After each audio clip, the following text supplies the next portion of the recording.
سبحان ذي الملك والملكوت، سبحان ذي العزة والعظمة والقدرة والكبرياء والجبروت.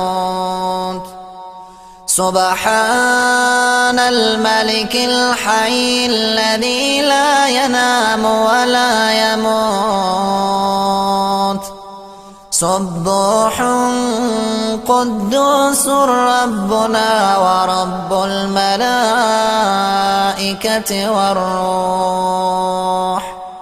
لا إله إلا الله، نستغفر الله،